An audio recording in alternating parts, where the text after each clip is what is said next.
শীতের রাতে যদি থাকে এরকম একদম পাতলা পাতলা কাগজের মতো পাটিসাপটার রেসিপি, তাহলে তো ব্যাস জমেই যায়। নমস্কার বন্ধুরা, কাজল ভিলেজ কিচেনে সকলকে স্বাগত জানাই। রোজকার মতো আজও রান্নাঘরে চলে এলাম।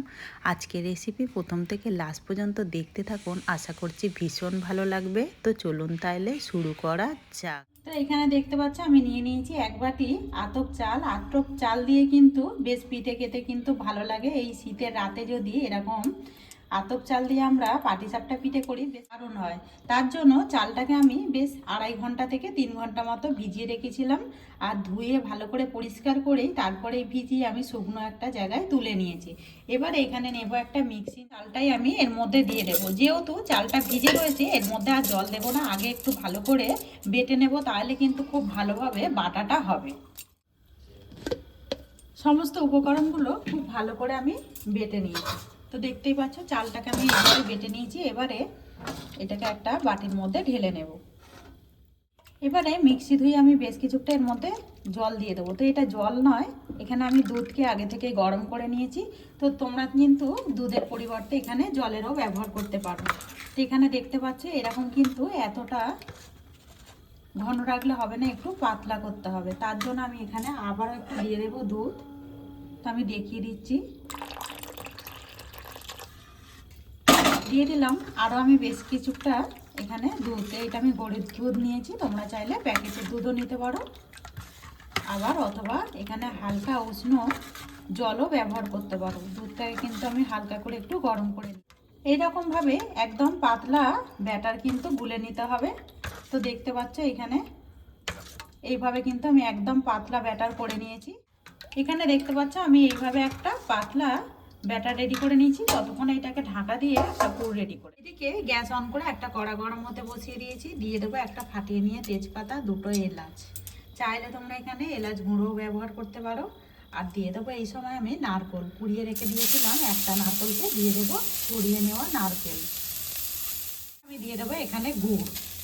তো গুড়ের পরিবর্তে চাইলে তোমরা এখানে চিনিরও ব্যবহার করতে পারো। আমি এখানে অল্প চিনি ব্যবহার করবো, অর্ধেকটা দিয়েছি গুড় আর অর্ধেকটা দেবো চিনি। তো মিষ্টিটা কিন্তু একটু মিষ্টি মিষ্টি হলেই খেতে বেশি ভালো লাগবে। মিষ্টির মাপটা তোমরা তোমাদের মাপ মতোই দিয়ে দেবে। সমস্ত উপকরণগুলোকে খুব ভালো করে মিশিয়ে নেবে। এখানে নাড়তে নাড়তে দেখতে পাচ্ছ সুন্দর একটা পুর রেডি হয়ে গেছে। আর পুরটা দেখো কতটা সুন্দর হয়েছে, একদম যেন মনে হচ্ছে খুব সুন্দর একটা গন্ধও ছেড়েছে। ঠিক যেরকম আমরা পৌষ মাসে পিঠে খেয়ে থাকি সেরকমই একটা গন্ধ ছেড়েছে। এইভাবে পুরটা যদি একটু অল্প চিনি আর গুড় দিয়ে করা যায় তাহলে কিন্তু বেশ টেস্টটা দারুণ হবে। এবারে এটাকে আমি ঠান্ডা করতে রেখে, অপর দিকে পুরটাকে নামিয়ে নিয়েছি, একটু ঠান্ডা করে নেব। এইদিকে আমি যে গোলাটা গুলেছিলাম এর মধ্যে এবারে দিয়ে দেবো স্বাদ মতো লবণ বা মাপ মতো লবণ। আর এর মধ্যে কিছুই দেবার দরকার নেই, দিয়ে দিলাম স্বাদ মতো লবণ বা মাপ মতো লবণ। দিয়ে আবারও আমি একটু ভালো করে একটু গুলে নেব। লবণটাকে দিয়েও আমি খুব ভালো করে মিশিয়ে নিলাম। আর এই সময় দেখতে পাচ্ছ একদম কিন্তু এরকমই একটা পাতলা ব্যাটার রেডি করে নিতে হবে। অপরদিকে আমি একটা তাওয়া গরম হতে বসিয়েছি, একদম ছোট একটু তাওয়া, এতে করে বেশ শেপটা কিন্তু দারুণ আসবে। কড়াটা কিন্তু বেশ গরম হয়ে গেছে, এর মধ্যে একটু হালকা তেল আর জল নিয়ে নিয়েছি পাইল করে, একটু এইভাবে ভালো করে লাগিয়ে দেবো। যেহেতু ননস্টিকের তাওয়া খুব সহজেই কিন্তু উঠে আসবে।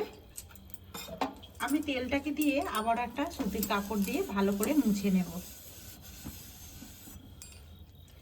এবারে যেই গোলাটাকে গুলেছিলাম এখান থেকে আমি নিয়ে নেব অল্প করে।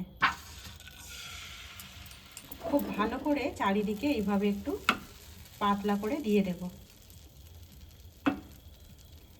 এইখানে দেখতে পাচ্ছ সাইড থেকে কিন্তু একদম ছাড়তে শুরু করেছে। আর বেশি আমি এটাকে নাড়াচাড়া করব না বা উল্টানোরও কোনো দরকার নেই। এবারে যে পুরটা করেছিলাম এইভাবে একটু হাত দিয়ে লম্বা করে নেব, দিয়ে আর একটু বেশি করে পুরটা দিয়ে দেবো। এতে করে কিন্তু খেতে পাটিসাপটা পিঠেগুলো বেশ দারুণ লাগবে। এবারে আমি এই ধার থেকে ধরে দেখতেই পাচ্ছ খুব সহজেই কিন্তু এইভাবে উঠে আসবে। আর একদম এই পিঠেগুলো মুখে দিলেই মিলিয়ে যাবে। আর এই দেখো হাত দিয়ে কিন্তু সহজেই উল্টে দিলাম। এখানে কিন্তু একটা পাটিসাপটা পিঠে রেডি হয়ে গেছে। আর কতটা সুন্দর দেখতে হয়েছে, পুরো কাগজের মতো নরম তুলতুলে, মুখে দিলেই মিলিয়ে যাবে। দেখো কতটা সুন্দর হয়েছে দেখতে, আর একেবারে সাদা কিন্তু ধপধপে হয়েছে। সমস্তগুলোকেই একইভাবে রেডি করে নেব। তো আমি আরও একটু দিয়ে দেব। আর এখানে কোনো রকম তেল দেওয়ার দরকার নেই, সামান্য ওই একইভাবে আমি দিয়ে দেব অল্প একটু গোলাটাকে দিয়ে চারিদিকে এইভাবে একটু ছিটিয়ে দেব।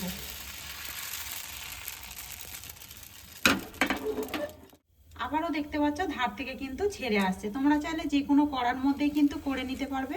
আমি আবারও দিয়ে দিলাম লম্বা করে একটু নারকেলের পুর, দিয়ে ঠিক যেইভাবে আমি রেডি করেছিলাম ওইভাবে আমি সুন্দর করে আমি আবারও এটাকে ঘুরিয়ে ঘুরিয়ে আমি রোল করে নেব। এখানে কিন্তু আরও একটা দেখতে পাচ্ছ পাটিসাপটা পিঠে রেডি হয়ে গেল। একইভাবে সমস্তগুলোকে রেডি করে নেব। সমস্ত পাটিসাপটা পিঠেগুলো রেডি করে নিয়ে ফিরে এলাম।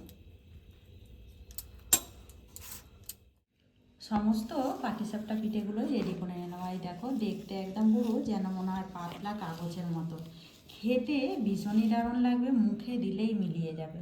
পুরে ঠাসা এই টিফিনের রেসিপি আপনাদের কীরকম লাগলো অতি অবশ্যই কমেন্ট করে জানাবেন। যদি ভালো লেগে থাকে একটা লাইক করে দিয়ে এইভাবে আমার পাশে থাকবেন, আমাকে সাপোর্ট করবেন। আমার এরকম নিত্য নতুন রান্নার জন্য পাশে থাকা বেল আইকনটি প্রেস করবেন। সবাই ভালো থাকবেন, সুস্থ থাকবেন, ধন্যবাদ। আবারও কোনো নতুন রেসিপি নিয়ে ফিরে আসবো। আজকের মতো এই পর্যন্ত।